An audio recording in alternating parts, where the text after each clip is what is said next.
Jane Eyre, Chapter 12. The promise of a smooth career, which my first calm introduction to Thornfield Hall seemed to pledge, was not belied on a longer acquaintance with the place and its inmates. Mrs. Fairfax turned out to be what she appeared, a placid-tempered, kind-natured woman of competent education and average intelligence. My pupil was a lively child who had been spoilt and indulged, and therefore was sometimes wayward, but as she was committed entirely to my care, and no injudicious interference from any quarter ever thwarted my plans for her improvement, she soon forgot her little freaks and became obedient and teachable. She had no great talent, no marked traits of character, no peculiar development of feeling or taste which raised her 1 inch above the ordinary level of childhood. But neither had she any deficiency or vice which sunk her below it. She made very reasonable progress, entertained for me a vivacious, though perhaps not very profound, affection, and by her simplicity, gay prattle, and efforts to please, inspired me in return with a degree of attachment sufficient to make us both content in each other's society. So she's basically saying Adele is average, nothing special, which isn't great, but isn't terrible.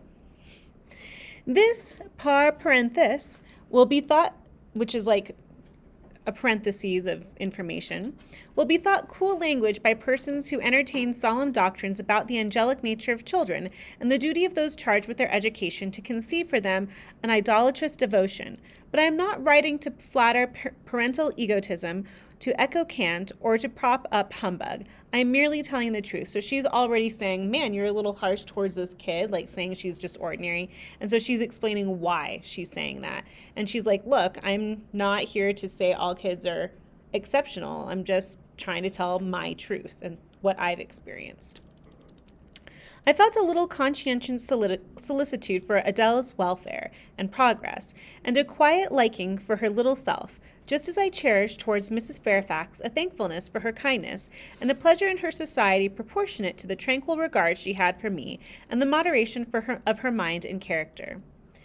Anybody may blame me who likes, when I add further that, now and then, when I took a walk by myself in the grounds, when I went down to the gates and looked through them along the road, or when, while Adele played with her nurse and Mrs. Fairfax made jellies in the storeroom, I climbed 3 staircases, raised the trapdoor of the attic, and having reached the leads, looked out afar over sequestered field and hill, and along dim skyline, that then I longed for a power of vision which might overpass that limit, which might reach the busy world, towns, and regions full of life I had heard of but never seen, that then I desired more of practical experience than I possessed, more of intercourse with my kind, of acquaintance with variety of character, than was here within my reach.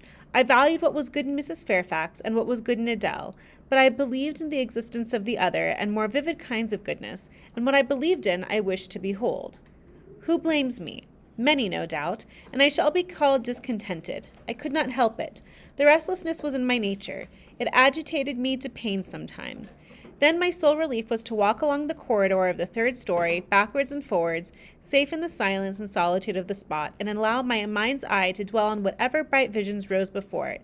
And certainly they were many and glowing, to let my heart be heaved by the exultant movement, which while it swelled it in trouble, expanded it with life, and best of all, to open my inward ear to a tale that was never ended, a tale of my imagination created and narrated continuously, quickened with all of incident, life, fire, feeling that I desired and had not in my actual existence. So she's saying like she's not discontented, but she wants to experience life. She's seen so little and she wants to know what life has to offer. It is vain to say human beings ought to be satisfied with tranquility. They must have action, and they will make it if they cannot find it. Millions are condemned to a stiller doom than mine, and millions are in silent revolt against their lot. Nobody knows how many rebellions, besides political rebellions, ferment in the masses of life which people earth. Women are supposed to be very calm generally, but women feel just as men feel. They need exercise for their faculties and a field for their efforts as much as their brothers do. They suffer from too rigid a restraint, too absolute a stagnation, precisely as men would suffer. and it is narrow-minded in their more privileged fellow creatures to say that they ought to confine themselves to making puddings and knitting stockings, to playing on the piano and embroidering bags. It is thoughtless to condemn them or laugh at them if they seek to do more or learn more than custom has pronounced necessary for their sex. So this is kind of an informal essay that is proto-feminist, arguing that women should be able to do more than knit stockings, which are basically knitting socks, and doing embroidery and playing music, and that women shouldn't be teased for wanting more of an education. While thus alone, I not unfrequently heard Grace Poole's laugh, the same peal, the same low, slow ha-ha-ha, which, when first heard, had thrilled me. I heard, too, her eccentric murmurs, stranger than her laugh. There were days when she was quite silent, but there were others when I could not account for the sound she made. Sometimes I saw her. She would come out of the room with a basin or a plate or a tray in her hand, go down to the kitchen, and shortly return, generally, O romantic reader, forgive me for telling the plain truth, bearing a pot of porter, so she's judging Grace Poole for drinking beer, basically. Her appearance always acted as a damper to the curiosity raised by her oral oddities. Hard-featured and staid, she had no point to which interest could attach. I made some attempts to draw her into conversation, but she seemed to person a few words. A monosyllabic reply usually cut short every effort of that sort. The other members of the household, viz. John and his wife, Leah the housemaid, and Sophie the French nurse, were decent people, but in no respect remarkable. With Sophie I used to talk French, and sometimes I asked her questions about her native country, but she was not of a descriptive or narrative turn, and generally gave such vapid and confused answers as were calculated rather to check than encourage inquiry, which means Sophie the nurse doesn't really want to talk. October, November, December passed away. One afternoon in January, Mrs. Fairfax had begged a holiday for Adela because she had a cold, and as Adela seconded the request with an ardor that reminded me how precious occasional holidays had been to me in my own childhood, I accorded it, deeming that I did well in showing pliability on the point. It was a fine, calm day, though very cold. I was tired of sitting still in the library through a whole long morning. Mrs. Fairfax had just written a letter which was waiting to be posted, so I put on my bonnet and cloak and volunteered to carry it to Hay. The distance, 2 miles, would be a pleasant winter afternoon walk. Having seen Adela comfortably seated in her little chair by Mrs. Fairfax's parlor fireside, and given her her best wax doll, which I usually kept enveloped in silver paper in a drawer, to play with, and a storybook for a change of amusement, and having replied to her Revenue bientôt, ma bonne amie, ma chère Mademoiselle Jeannette, with a kiss, I set out. So I think the French is saying, like, have a good walk, my dear friend, my dear Jeannette, which is kind of like a nickname for Jane. I think that's roughly what it means. The ground was hard, the air was still, my road was lonely. I walked fast till I got warm, then I walked slowly to enjoy and analyze the species of pleasure brooding for me in the hour and situation. It was 3 o'clock. The church bell tolled as I passed under the belfry. The charm of the hour lay in its approaching dimness, in the low gliding and pale beaming sun. I was a mile from Thornfield, in a lane noted for wild roses in the summer, for nuts and blackberries in the autumn, and even now possessing a few coral treasures in hips and haws, but whose best winter delight lay in its utter solitude and leafless repose. If a breath of air stirred, it made no sound here, for there was not a holly, not an evergreen to rustle, and the stripped hawthorn and hazel bushes were as still as the white worn stones which causewayed the middle of the path. Far and wide on either side there were only fields, where no cattle now browsed, and the little brown birds, which stirred occasionally in the hedge, looked like single russet leaves that had forgotten to drop. So basically it's kind of a dim day, not much to see. This lane inclined uphill all the way to Hay. Having reached the middle, I sat down on a stile which led thence into a field. Gathering my mantle about me, and sheltering my hands in my muff, I did not feel the cold, though it froze keenly, as was attested by a sheet of ice covering the causeway, where a little brooklet, now congealed, had overflowed after a rapid thaw some days since. From my seat I could look down on Thornfield. The grey and battlemented hall was the principal object in the vale below. Its woods and dark rookery rose against the west. I lingered till the sun went down amongst the trees, and sank crimson and clear behind them. I then turned eastward. On the hilltop above me sat the rising moon. Pale yet as a cloud, but brightening momentarily, she looked over the hay, which, half lost in trees, sent up a blue smoke from its few chimneys. It was yet a mile distant, but in the absolute hush I could hear plainly its thin murmurs of life. My ear, too, felt the flows of currents, in what dales and depths I could not tell, but there were many hills beyond Hay, and doubtless many becks threading their passes. That evening calm betrayed alike the tinkle of the nearest streams, the sough of the most remote. A rude noise broke on these fine ripplings and whisperings, at once so far away and so clear, a positive tramp, a metallic clatter, which effaced the soft wave wanderings, as in a picture, the solid mass of a crag, or the rough boles of a great oak, drawn in dark and strong on the foreground, effaced the aerial distance of azure hill, sunny horizon, and blended clouds where tint melts into tint. So she's almost painting with her words the scenery that she sees, but something is breaking this calmness. The din was on the causeway. A horse was coming. The windings of the lane yet hid it, but it approached. I was just leaving the stile, yet as the path was narrow, I sat still to let it go by. In those days I was young, and all sorts of fancies, bright and dark, tenanted my mind. The memories of nursery stories were there amongst the other rubbish, when the recurring, maturing youth added to them a vigor and vividness beyond what childhood could give.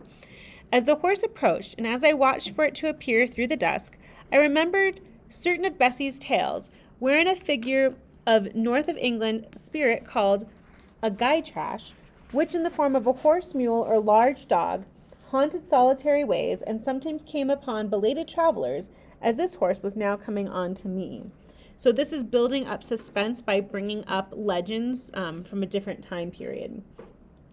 And so it's almost making the mythological become real. It was very near, but not yet in sight, when in addition to the tramp, I heard a rush under the hedge, and close down by the hazel stems glided a great dog, whose black and white color made him a distinct object against the trees. It was exactly one form of Bessie's Gytrash, a lion-like creature with long hair and a huge head. It passed me, however, quietly enough, not staying to look up, with strange pretercanine eyes in my face as I half expected it would. The horse followed, a tall steed, and on its back a rider. The man, the human being, broke the spell at once. Nothing ever rode the Gytrash. It was always alone, and goblins, to my notions, though they might tenant the dumb carcasses of beasts, could scarce covet shelter in the commonplace human form. No Gytrash was this, only a traveller taking the short-cut to Millcote. He passed, and I went on. A few steps and I turned, a sliding sound and an emanation of what the deuce is to do now, and a clattering tumble arrested my attention. Man and horse were down. They had slipped on the sheet of ice which glazed the causeway. The dog came bounding back, and seeing his master in a predicament, and hearing the horse groan, barked till the evening hills echoed the sound, which was deep in proportion to his magnitude. He snuffed round the prostrate group, and then he ran up to me. It was all he could do. There was no other help at hand to summon. I obeyed him and walked down to the traveller, by this time struggling himself free of his steed. His efforts were so vigorous, I thought he could not be much hurt, but I asked him the question. And she's even wondering if he's real still, because she's kind of thinking of a fairy tale. Are you injured, sir? I was thinking he was swearing, but I am not certain. However, he was pronouncing some formula which prevented him from replying to me directly. Can I do anything? I asked again. You must just stand on one side, he answered as he rose, first to his knees, then to his feet.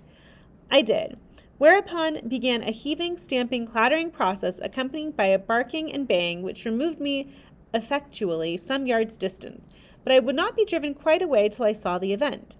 This was finally fortunate. The horse was re-established, and the dog was silenced with a "Down, pilot!" The traveller, now stooping, felt his foot and leg, as if trying whether they were sound. Apparently something ailed them, for he halted to the stile where I had just risen and sat down. I was in the mood for being useful, or at least officious, I think, for I now drew near him again. If you are hurt and want help, sir, I can fetch someone either from Thornfield Hall or from Hay. Thank you, I shall do. I have no broken bones, only a sprain. And again he stood up and tried his foot, but the result extorted an involuntary ugh. Something of daylight still lingered, and the moon was waxing bright. I could still see him plainly. His figure was enveloped in a riding coat, fur-collared, and steel-clasped. Its details were not apparent, but I traced the general points of middle height and considerable breadth of chest. He had a dark face with stern features and a heavy brow. His eyes and gathered eyebrows looked ireful and thwarted just now. He was past youth, but had not reached middle age. Perhaps he might be 35. I felt no fear of him, and but little shyness. Had he been a handsome, heroic-looking young gentleman, I should not have dared to stand thus questioning him against his will, and offering my services unasked. I had hardly ever seen a handsome youth, never in my life spoken to one. I had a theoretical reverence and homage for beauty, elegance, gallantry, fascination, but had I met those qualities incarnate in masculine shape, I should have known instinctively that they neither had nor could have sympathy with anything in me, and I should have shunned them as one would fire, lightning, or anything else that is bright but antipathetic. So she's basically saying, like, she's describing a man who's not very attractive, and saying that although she values and is fascinated with attractive people, especially men, like, she knows they're basically out of her league and not in tune with her nature, I suppose, is what she's trying to say, which perhaps is harsh or perhaps is accurate. I don't know. It's up to her.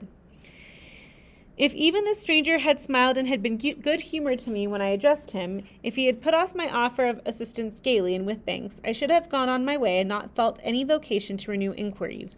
But the frown, the roughness of the traveler set me at my ease. I retained my station when he waved me to go, and announced, "I cannot think of leaving you, sir, at so late an hour, in this solitary lane, till I see you are fit to mount your horse." He looked at me when I said this. He had hardly turned his eyes in my direction before. "I should think you ought to be at home yourself," said he, "if you have a home in this neighborhood. Where do you come from?" "From just below, and I am not at all afraid of being out late when it is moonlight. I will run over to Hay for you with pleasure, if you wish it. Indeed, I am going there to post a letter." "You live just below? Do you mean at that house with the battlements?" pointing to Thornfield Hall, on which the moon cast a hoary gleam, bringing it out distinct and pale from the woods that, by contrast with the western sky, now seemed one mass of shadow. "Yes, sir." "Whose house is it?" "Mr. Rochester's." "Do you know Mr. Rochester?" "No, I have never seen him." "He's not resident, then?" "No." "Can you tell me where he is?" "I cannot." "You are not a servant at the hall, of course. You are—" He stopped, ran his eye over my dress, which, as usual, was quite simple. A black merino coat, a black beaver bonnet, neither of them half fine enough for a lady's maid. He seemed puzzled to decide what I was. I helped him. "I am the governess." "Ah, the governess," he repeated. "Deuce take me if I had not forgotten. The governess." If I had not forgotten, so this kind of leads us to believe that he might be messing with her, and he might know more about Thornfield than he lets on, right? And again my raiment underwent scrutiny. In 2 minutes he rose from the stile. His face expressed pain when he tried to move. "I cannot commission you to fetch help," he said, "but you may help me a little yourself if you will be so kind." "Yes, sir." "You have not an umbrella that I can use as a stick?" "No." "Try to get hold of my horse's bridle and lead him to me." "You are not afraid?" I should have been afraid to touch a horse when alone, but when told to do it, I was disposed to obey. I put down my muff on the stile and went up to the tall steed. I endeavored to catch the bridle, but it was a spirited thing, and would not let me come near its head. I made effort on effort, though in vain. Meantime, I was mortally afraid of its trampling forefeet. The traveler waited and watched for some time, and at last he laughed. "I see," he said. "The mountain will never be brought to Mahomet, so all you can do is aid Mahomet to go to the mountain. I must beg of you to come here." I came. "Excuse me," he continued. "Necessity compels me to make you useful." He laid a heavy hand on my shoulder, and leaning on me with some stress, limped to his horse. So it's not common or polite for a man to talk to a single woman without being formally introduced, and especially not to touch her. I know you guys are like, wow, he's using her like a crutch. It's not a big deal. But in this time period, it was breaking with convention. Having once caught the bridle, he mastered it directly and sprang to his saddle, grimacing grimly as he made the effort, for it wrenched his brain. "Now," said he, releasing his underlip from a hard bite, "just hand me my whip. It lies there under the hedge." I sought it and found it. "Thank you. Now make haste with the letter to Hay, and return as fast as you can." A touch of the spurred heel made his horse first start and rear, then bound away. The dog brushed in his traces, all three vanished. Like he thought, in the wilderness, the wild wind whirls away. I took up my muff and walked on. The incident had occurred and was gone from me. It was an incident of no moment, no romance, no interest in a sense, yet it marked with a change of one single hour of a monotonous life. My help had been needed and claimed. I had given it. I was pleased to have done something. Trivial, transitory though the deed was, it was yet an active thing, and I was weary of an existence all passive. The new face, too, was like a new picture introduced to the gallery of memory, and it was dissimilar to all others hanging there. First, because it was masculine, and secondly, because it was dark, strong, and stern. I had it still before me when I entered Hay and slipped the letter into the post office. I saw it as I walked fast down the hill all the way home. So you might be wondering, why does she keep seeing his face? Why is she thinking about him when he's not handsome? Is it because her life is so boring? Or does she like him? Or is it foreshadowing? When I came to the stile, I stopped a minute, looked round and listened, with the idea that a horse's hoofs might ring on the causeway again, and that a rider in a cloak and a Gytrash-like Newfoundland dog might be again apparent.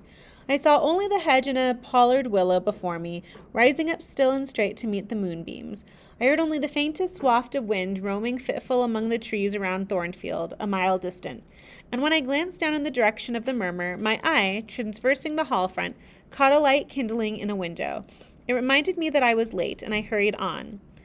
I did not like re-entering Thornfield. To pass its threshold was to return to stagnation.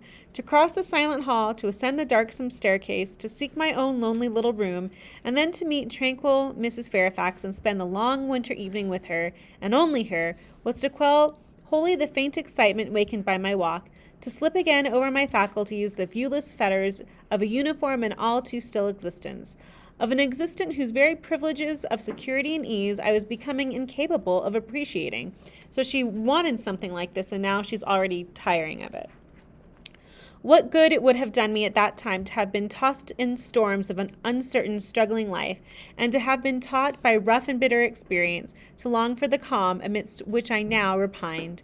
Yes, just as much good as it would do a man tired of sitting still in a too-easy chair to take a long walk, and just as natural was the wish to stir under my circumstances as it would be under his. I lingered at the gates. I lingered on the lawn.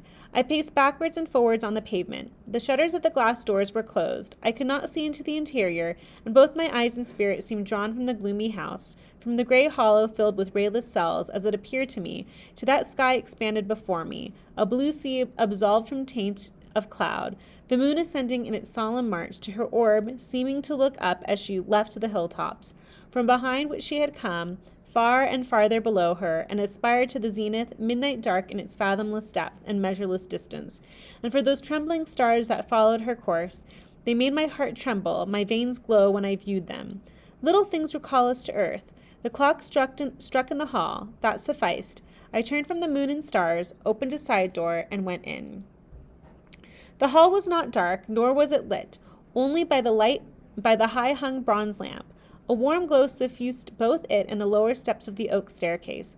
This ruddy shine issued from the great dining room, whose two-leaved doors stood open, and showed a genial fire in the grate, glancing on marble hearth and brass fire irons, and revealing purple draperies and polished furniture, in the most pleasant radiance. It revealed, too, a group near the mantelpiece. I had scarcely caught it, and scarcely become aware of a cheerful mingling of voices, amongst which I seemed to distinguish the tones of Adele, when the door closed. I hastened to Mrs. Fairfax's room. There was a fire there, too, but no candle, and no Mrs. Fairfax. Instead, all along sitting upright on the rug and gazing with gravity at the blaze, I beheld a great black and white long-haired dog, just like the Gytrash of the lane. It was so like it that I went forward and said, "Pilot?" and the thing got up and came to me and snuffed me. I caressed him, and he wagged his great tail, but he looked an eerie creature to be alone with, and I could not tell whence he had come. I rang the bell, for I wanted a candle, and I wanted, too, to get an account of this visitant. Leah entered. "What dog is this?" "He came with the master." "With whom?" "With master, Mr. Rochester. He has just arrived." "Indeed? And is Mrs. Fairfax with him?" Yes, and Miss Adela. They are in the dining room, and John is gone for a surgeon, for the master had an accident. His horse fell, and his ankle is sprained. Did the horse fall in Hay Lane? Yes, coming downhill. It slipped on some ice. Ah, bring me a candle, will you, Leah? Leah brought it. She entered, followed by Mrs. Fairfax, who repeated the news, adding that Mr. Carter the surgeon was come, and was now with Mr. Rochester. Then she hurried out to give orders about tea, and I went upstairs to take off my things.